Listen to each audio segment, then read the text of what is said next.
Hey everybody, I hope you're doing well. The title of this video is Boycott Bob Dylan, and I'm boycotting Bob Dylan's music going forward. I've been a Bob Dylan fan since I was a kid. I thought about it a while. It's a kind of jarring title. It's not clickbait though. I actually mean what I say, and I've thought about it. I hope you'll watch as I share my thoughts on this important subject that goes to the heart of the future of music, in my opinion.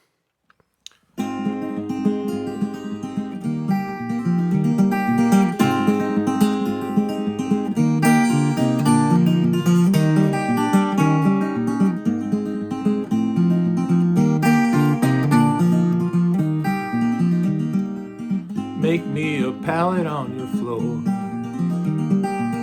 Make me a pallet on your floor. Make it long, make it low, and nobody gonna know.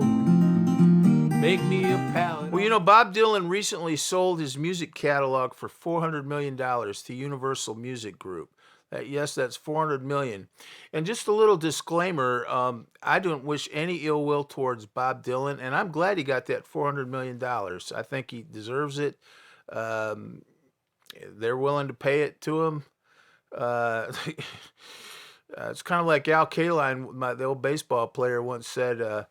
He was talking about the high salaries that he never got, and he said, "Well, if they're paying it to you, you're an idiot not to take it. You might seem too high to you and me, but if someone's offering to pay someone that much money to play baseball, they're a fool to turn it down."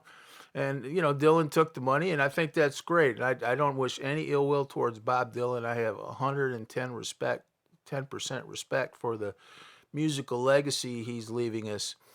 But I don't really feel the same about that transaction and the fact that now Dylan's wonderful catalog of music is going to be owned by this corporation called Universal Music Group. And I wanted to turn your attention to this. You know what this is? This is on a piece of paper. I Googled it. I got it in about 2 seconds. I printed it off. It's a copy of Blowing in the Wind. Got it off the internet and I printed it off. It's got the chords and the lyrics on it. I don't even know if it's right. A lot of times they aren't, but anyway, it's Blowing in the Wind.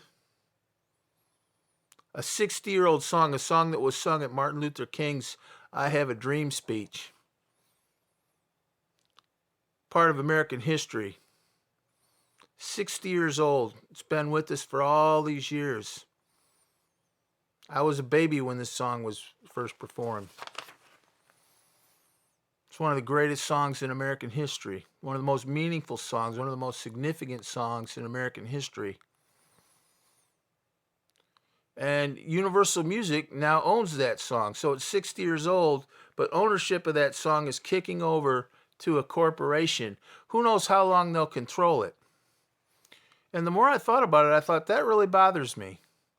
And I don't think we, the fans, should put up with that. So now they're going to be in control of this great legacy of music that's really, at this point, the property of all of us, in my opinion. These songs belong to the country. They're 60 years old. They're like America the Beautiful or Stephen Foster songs at this point. And so much 20th century music is like that. I played When You Wish Upon a Star the other night on this channel, and I did Patsy Cline Crazy. These are really old songs, and they were copyright claims on them. I didn't have any problems, and I didn't worry about it too much. But think about When You Wish Upon a Star. That song is, it's got to be close to 100 years old. And it's still under copyright. You can't play that song. When You Wish Upon a Star. Somewhere Over the Rainbow. I was going to play that one. Written in 1939. 90-year-old song. Still under copyright. And now they're going to do that to Bob Dylan. He's going to be under copyright forever. And these corporations own all this music. And they're not musicians. That's one of the most important things to remember. They're not musicians. Their financial incentives are very different than someone who is an artist who's out there performing and trying to get his music out there. Because an artist who's performing and trying to get his music out there wants the music to circulate more freely.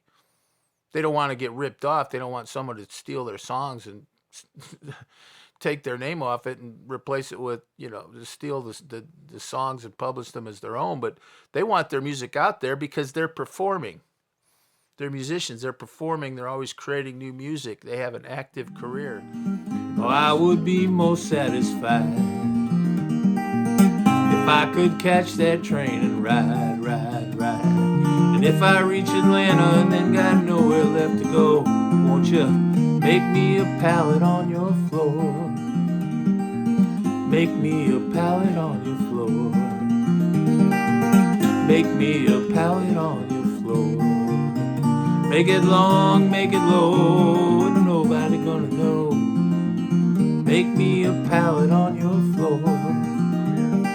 But these songs that are 100 years old should not be under copyright.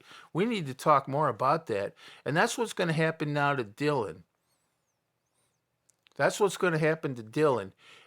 These songs, Freewheelin' was the album that Blowin' in the Wind is on. I think it has The Times They Are Changing on it. Oxford Town, such a good album. It was the second album he did. It's one of the most important albums in the history of American music, no doubt. And that's not an exaggeration. Just a terrific album. And I think it sells for, if you have a copy of that that's original, it's worth several $1,000s, I'm pretty sure, with that picture of him. And I forget a woman's name he's with on the cover of that. But those songs should be going into the public domain now. And it really bothers me that a corporation is now buying these 60-year-old songs and they're going to license them like they're Disney movies or, Nike commercial blurbs, and it's all going to be copywritten content. And their financial incentives are not to just have people playing Dylan and, like a Pete Seeger type, Woody Guthrie, thing where everybody just plays all this music and shares songs back and forth and passes the guitar around and teaches each other tunes. And that's so great. That's what these songs need. And, but Universal, they didn't buy this. You know what they just bought? They just bought you. Universal Music just bought you. They didn't buy this Dylan song. That's on a piece of paper. What they bought is the mythos, the history, the love of this song. That's what they bought.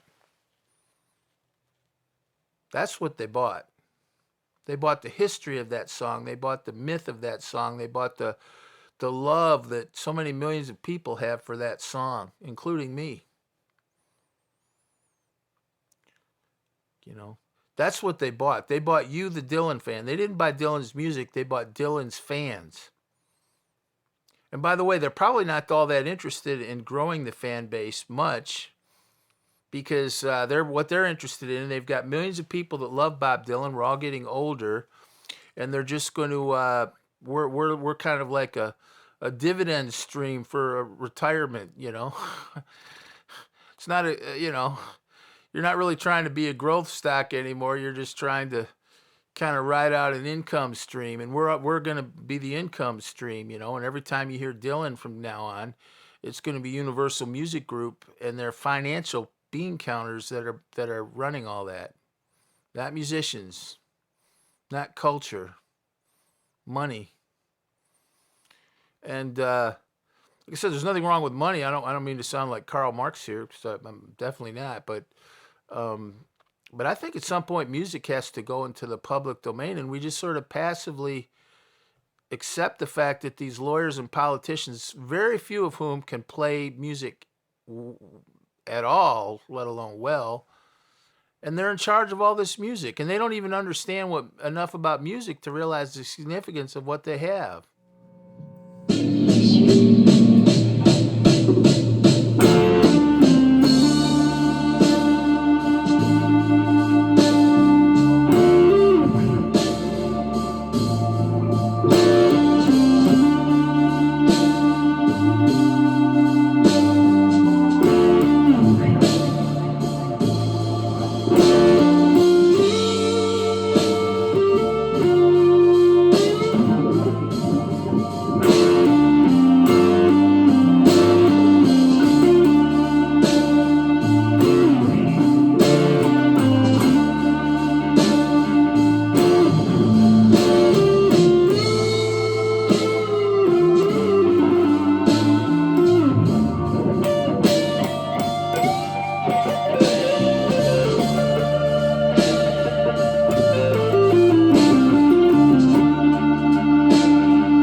They just see it as a big asset.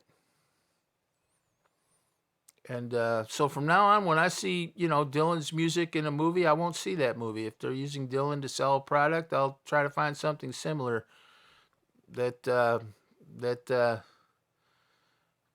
that doesn't have Dylan. I'm not going to, and I'll listen to the Dylan songs I have on the internet or whatever. But I'm not going to be buying anything that Universal Music is going forward using Dylan's music for commercial purposes of this nature. I just think it's really terrible, and we don't talk about it enough. We need to, with all the political issues we have in this country, many of which are abstract. This one ain't. You got 100-year-old songs that these corporations control. They literally control like almost all the music recorded in the 20th century, especially if it's any good. Irving Berlin, same thing. White Christmas, God Bless America. And I've talked about it a couple other times on this video, but I got to thinking about it. And this sale of Dylan for $400 million is, to me, it's the beginning of the end for the music of our generation. We're just going to be a pension plan. It's like fleecing the elderly. We're just going to be every time we listen to Dylan, we'll just be putting money in their coffers, and when we're dead, they'll be dead too, probably, because they're probably around our age, but might be younger, and they won't care. That Judy Gerson, she's one of the spokesmen for Universal. She said, "Oh, we're the custodians of Dylan. We take this so seriously." I think that was maybe to try to assuage the fans. What that really means is they're going to be in control of all that music. They're going to be in control of Dylan.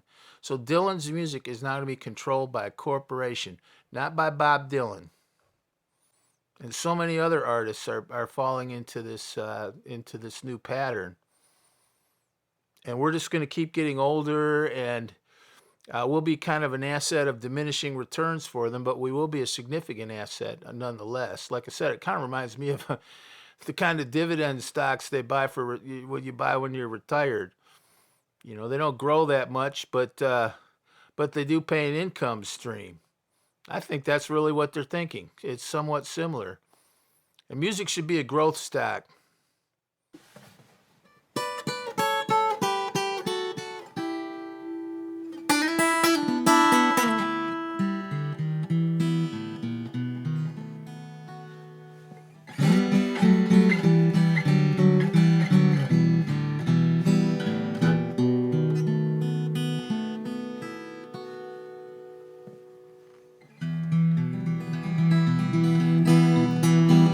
When Israel was in Egypt's land, let my people go.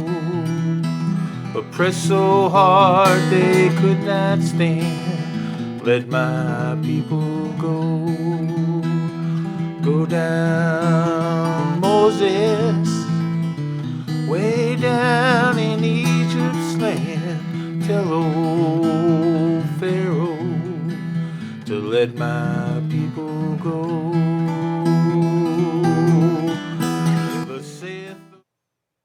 And you need to be out there. And that music needs to be out there. And having a bunch of people who don't play music, that sit in offices and see music as an asset and not as part of American history and culture, they'll never take care of our music the way it should be maintained. Blowing in the Wind, 60 years old. When You Wish Upon a Star, somewhere, the list could go on of all the great classic, timeless songs. And you notice you don't really hear them quite as much. I think that's because it's such a pain in the ass to do them.